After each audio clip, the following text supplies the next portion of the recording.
Good morning and welcome to MCC's Culinary Arts demo for baking. Today we are going to be making a simple chocolate ganache, buttercream, and I'm going to show you some icing techniques.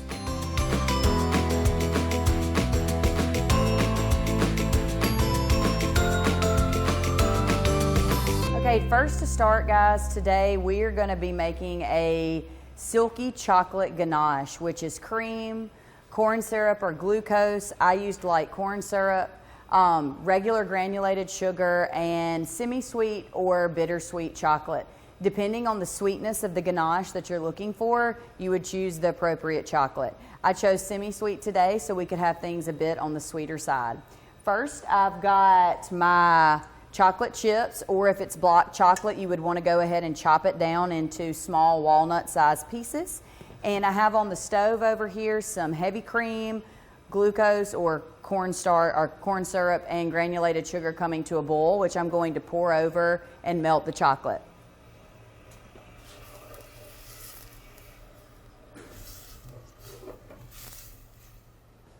So I brought that ingredient to a boil. As you can see, it's still a little bubbly and hot. I made sure to stir the sugar and the corn syrup in really well with the heavy cream prior to it coming to a boil to prevent the sugar from burning on the bottom and on the sides. And so now I am going to slowly drizzle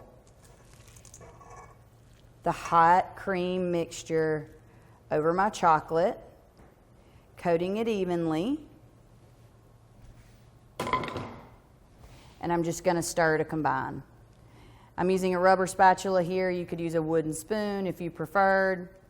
A chocolate ganache can be made ahead of time and held at room temperature, but it needs to be in its liquid fluid state when you are going to use it. So with that being said, say I wanted to make a large batch of chocolate ganache ahead of time for several cakes I were making, I could do so and then just reheat it over a bain-marie.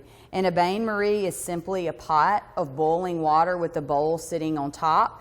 It allows the steam to come up around the edge of the bowl and melt the chocolate back down into a liquid fluid state. As you can see, just by simply stirring, scraping the sides and the bottom, that hot cream and sugar mixture is melting my chocolate, and it's going to leave me with a nice, silky smooth, chocolatey glaze that once poured will harden.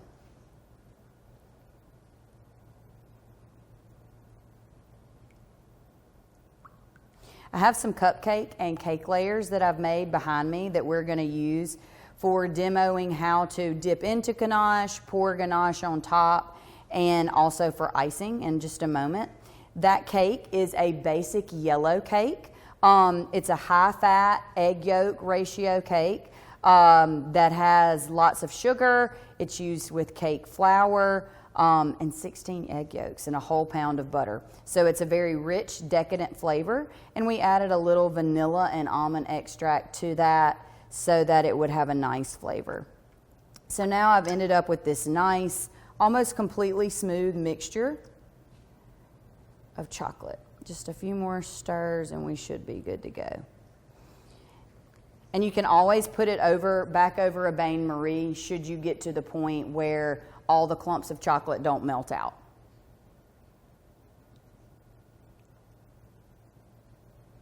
And until we're ready to use this, just to keep it nice and warm, I'm going to set it on the eye of the stove just so the pilot light keeps the chocolate soft.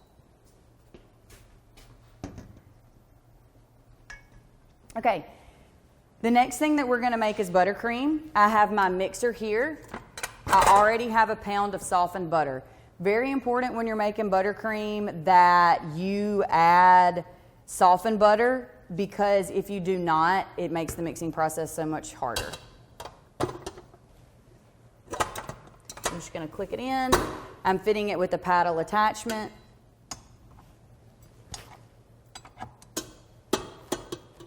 Well, if I can get it on there. There we go. Clicking it in and rolling it up. And I'm going to put this on a low speed while I sift my powdered sugar. So I have a large amount of powdered sugar here. I prefer to use powdered sugar over granulated sugar when making buttercream because you end up with a softer, lighter, smoother product than with granulated sugar. Sometimes with granulated sugar, the buttercream can feel almost gritty.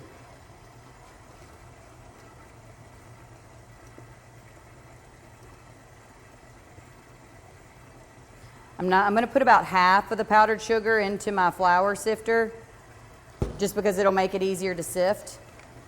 Be careful when you first start turning so you don't go super fast and it all waft up into your face. Get a little bit of a mess there. And now I'm just gonna sift it.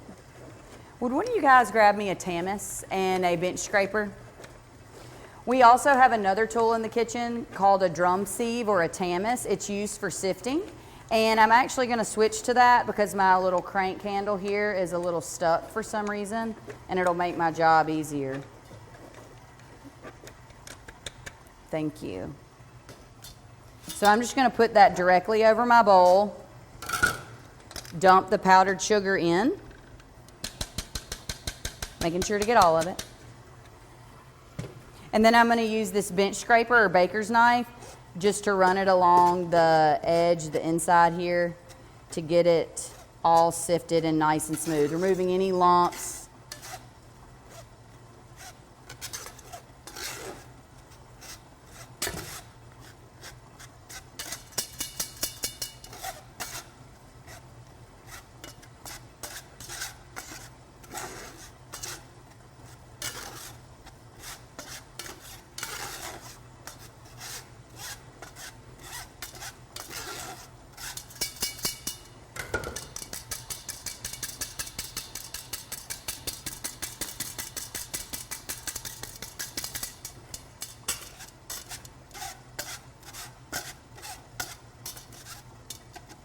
Now I'm going to go ahead and dump the rest in.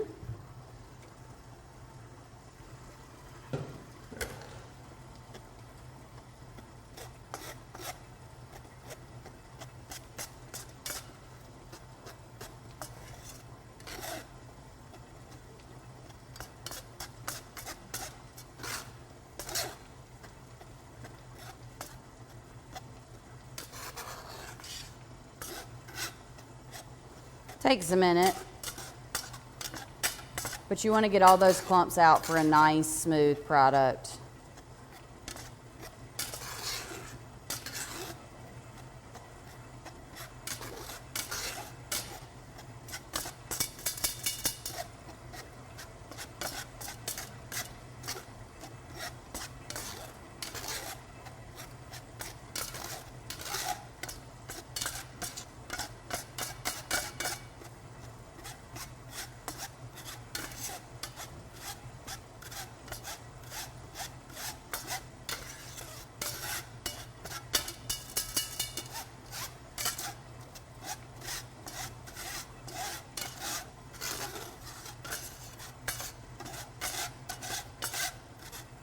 Almost there.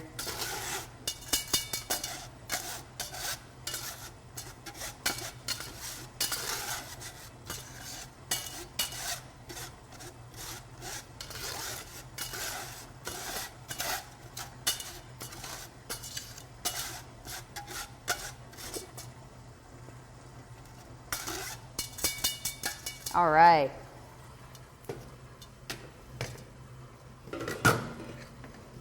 Also have some vanilla extract. So I'm just going to take my hands and rake this in because I do have clean hands. And I also want to make sure I get all of this great sugar off the table. So I'm just going to use my bench scraper and scrape it into my bowl. That way I don't lose any. Okay, so now that I've gotten this all sifted, my butter is nice and smooth and fluffy. I want to pull this out and show you guys. This is what you're looking for, is a light, pale yellow, fluffy butter. Click this back in. I'm going to be sure and scrape the sides and the bottom. You always want to do that with the mixer, and even scrape off the attachment that you're using so that when we add our sugar, it all gets evenly incorporated.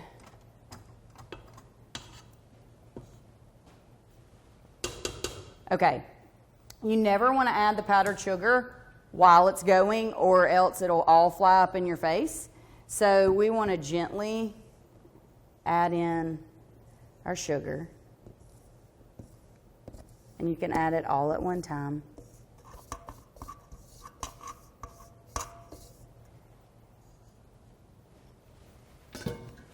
Roll it back up and start very, very low until it begins to get more incorporated.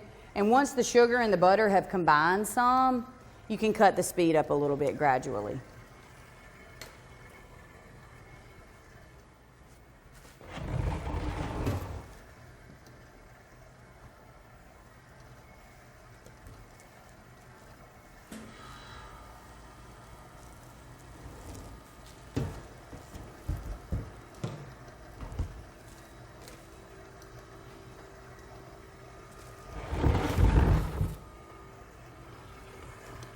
Would one of y'all get this damp for me, please? I have my lovely students over here assisting me today. Thank you. Now that the butter and the sugar have combined well, I'm going to go ahead and cut it up so that I can incorporate that air in there and I can have a nice, light, fluffy buttercream. And then, once that's fully incorporated and smooth in one single mixture, I'm going to fold in my vanilla extract. So this is just a simple, basic buttercream. You can add any sort of flavoring to this. You could add lemon extract and lemon zest to have a lemon icing. You could add champagne and strawberries. You could add cocoa powder to make it chocolate. The flavor combinations are endless. So this is just a great starting point or foundation for any flavored icing that you would want to put on a cake or a cupcake.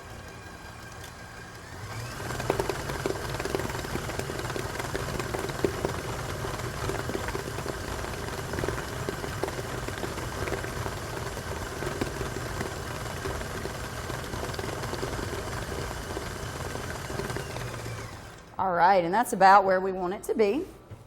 So with that being said, we are going to unhook our attachment, take our bowl off the mixer, take our spatula, scrape it all down, get all that goodness off of there.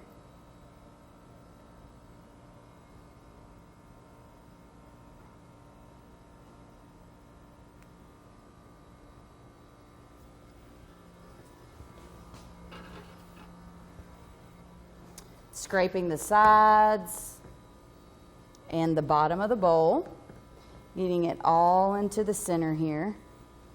And we are going to fold in our vanilla extract. So this is basically going to be a vanilla flavored buttercream, whereas you could make it anything you wanted it to be.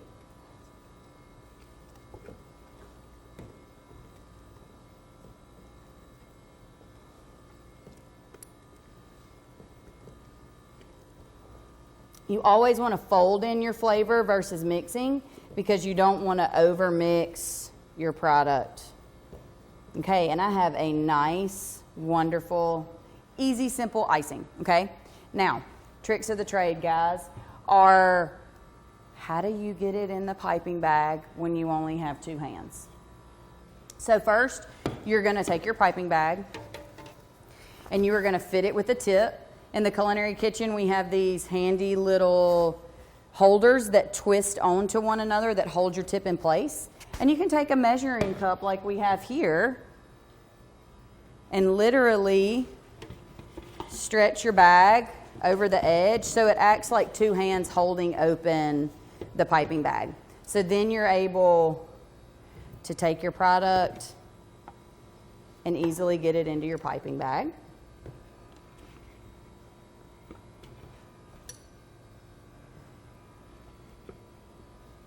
And I'm going to leave the rest for our cakes, and I'm going to set that to the side for now. And this right here is what we are going to use to ice some cupcakes. So you want to work your icing all the way down to the tip of the bag. You can do so. I like to kind of work it a little bit with my hand and shake it down, but I'll lay it flat, and then I'll begin to use the side or the heel of my hand or even a baker's knife to push all of that icing down towards the bottom, okay? And what we're doing is we're eliminating any air that may be in the piping bag, because if there is an air bubble, as you're piping, it will mess up your decorative work. It'll kind of go and splat out. So you want to make sure you get all of the icing all the way down to the tip. And then you want to twist. And when you squeeze a piping bag, a lot of times, guys, people want to squeeze it from the middle. That's just like our natural innate thought process. But really, you should squeeze from the top using the heel of your hand or your palm to really apply pressure to the bag to squeeze out the icing versus squeezing in the center. Your alternate hand is just for support, okay? So I am going to bring some cupcakes that I've prepared.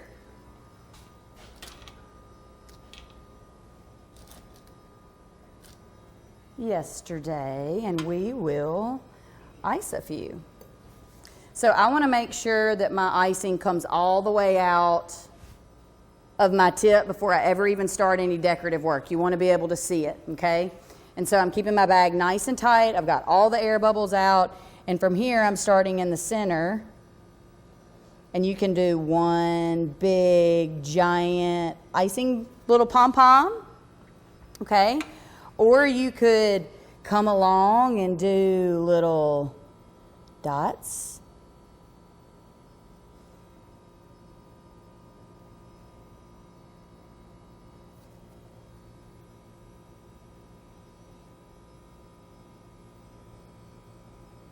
And then, of course, you can use different types of food dye to color your icing, to make it whatever color you want. And you end up with a little look like that. Or you can come across and then just kind of swirl it out.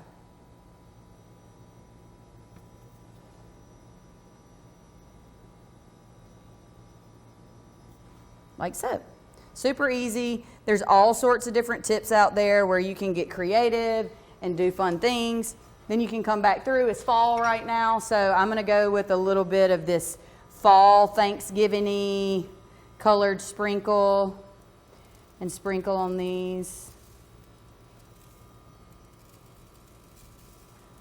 And then I have some cute little pumpkins here, so I could take a few little pumpkins and add to the top. Really, at this point, it's chef and decorator's choice. Anything that you like or don't like, you can add or leave out.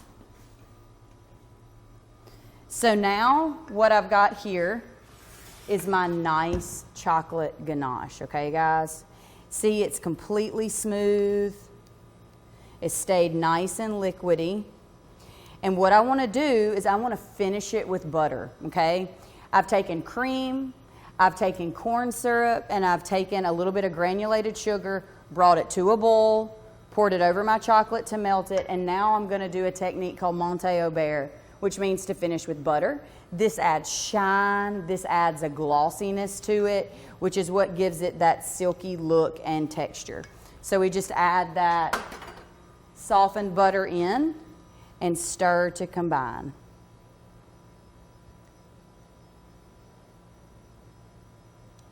And as you stir it in, you can begin to see that shine and that silkiness of the chocolate.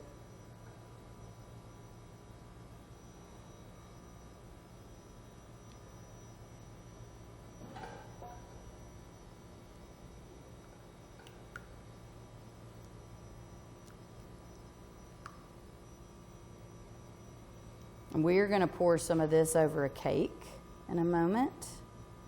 And we're going to also dip a cupcake in it.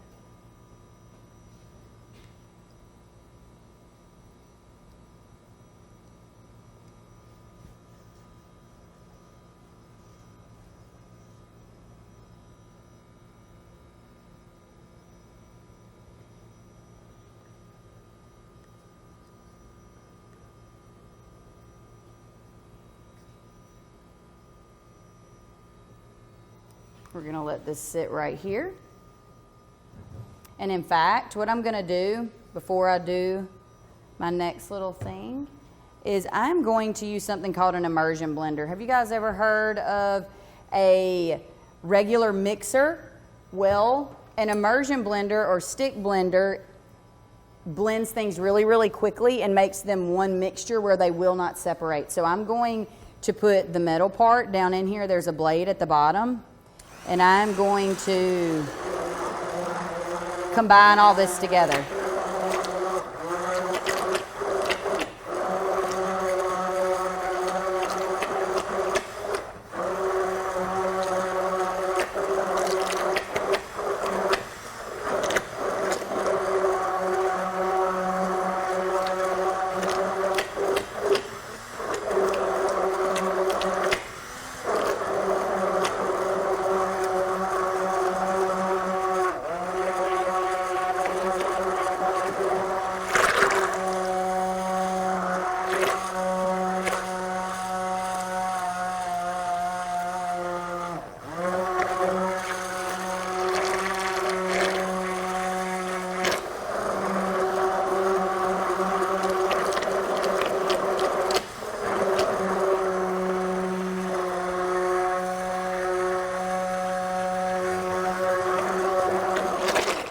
Okay, one important thing when you're using a stick blender here in the kitchen lab or at home, only the metal part should get wet. So this part should never go in your product, nor should this part go into the dish pit, because it will ruin the stick mixer. We're gonna set that to the side, and we're ended up with here. Let me get another little cupcake. So like you could stick it in just like this by itself, and have just like a nice chocolatey glaze. We could come back and put some fun unicorn sprinkles on it. You could even take your piping bag,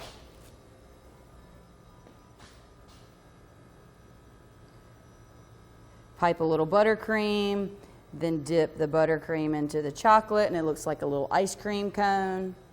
That would be more appropriate for some sprinkles like this. Say it was an ice cream themed birthday party. Who knows? The sky's the limit, right? We're gonna set this to the side now, and I am going to show you guys how to ice a cake, okay? So I have some layer cakes behind me. What I have here is what we call a turntable. This is for icing cakes because literally it turns. It comes apart in two pieces, okay? So you just put the base on the top. And if you notice here, I have a cake board, okay?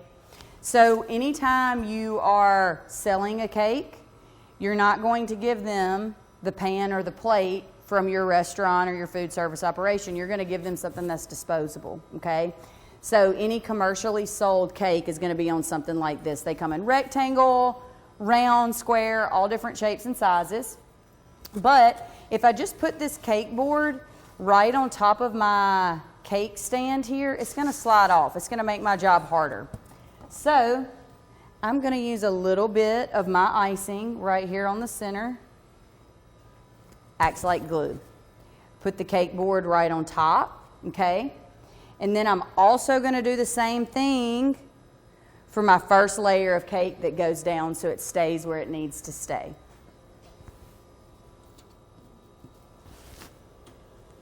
So I've got my layers here. I let them cool in the pan for about 10 or 15 minutes. And then I was able to invert them out of their cake pan so that I could ice them. This that you're seeing is actually the bottom, okay? So this is the side we want to ice because it's always the flattest and the smoothest. I'm going to step away for one moment.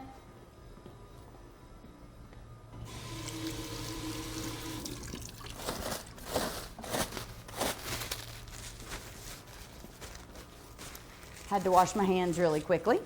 And then from here, we have a straight edge spatula. These are great for scooping and icing your cakes, okay?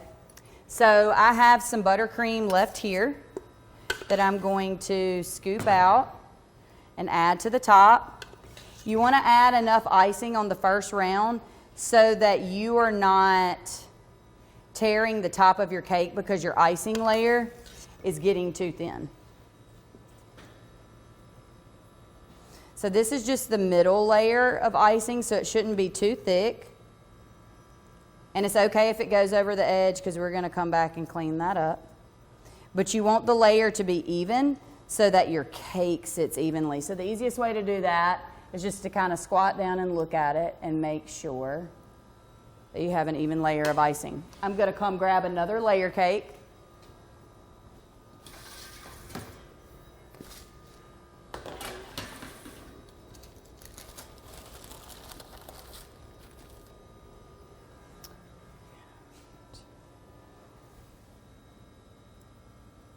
I'm going to line it up nice and even, and then I'm doing the same exact thing.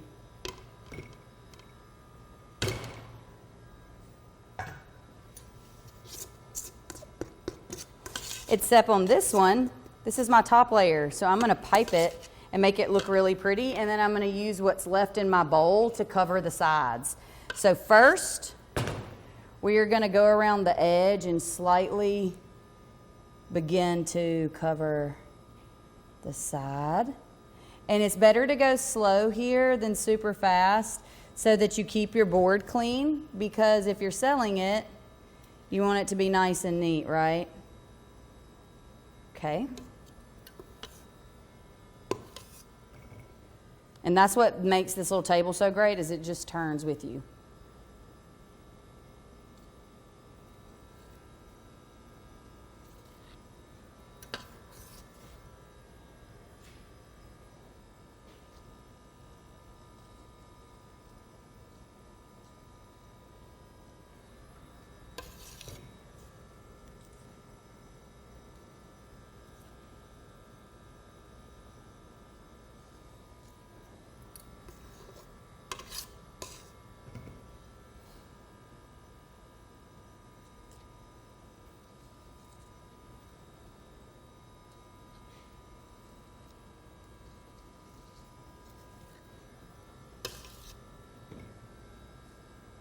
Have y'all ever seen, like on Instagram, what people call like the naked cake, or the cakes that have just a little bit of icing?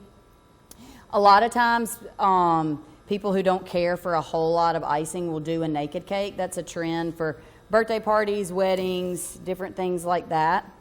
So that would be where some of the cake were actually showing through the icing and it wasn't a solid layer. And now that I've got it all the way around, I'm going to try to make a smooth circle with my cake, okay? And so from here, do y'all see how some's sticking up around the edge? That's okay, because all you're going to do is come in from the center, like so, all right? Now we're going to take what's left in here. Whoops.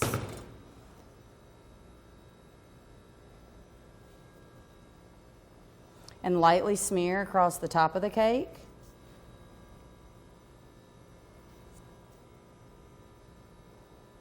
Just to get an even coat, and then we're going to come back and cover the top completely with decorative icing work.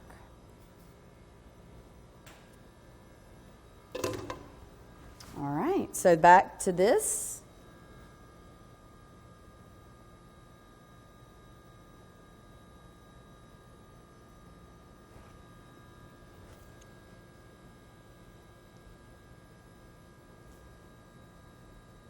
And the great thing about icing and cakes is any little uh-oh or mess up you have, you can cover up with some sort of decorative piping.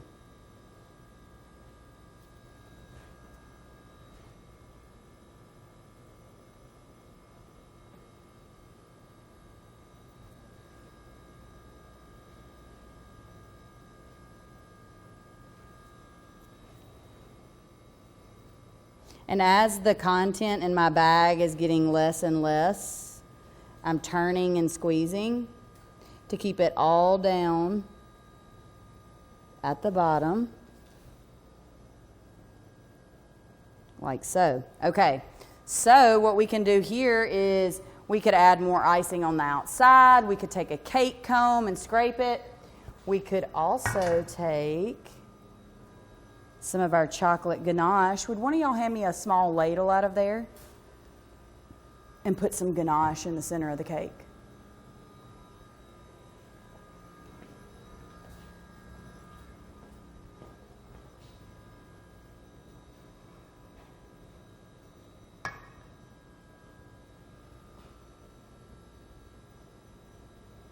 And that ganache will harden as it starts to cool down.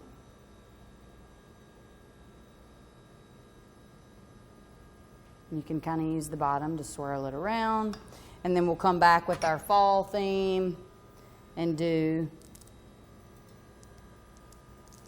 some fall sprinkles.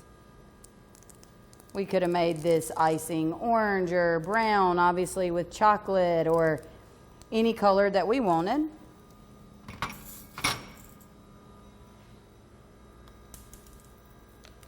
This will be our Halloween cake.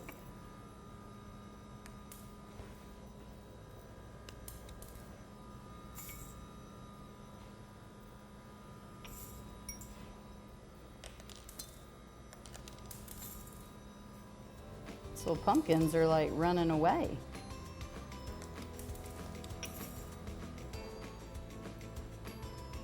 And there you have it, guys.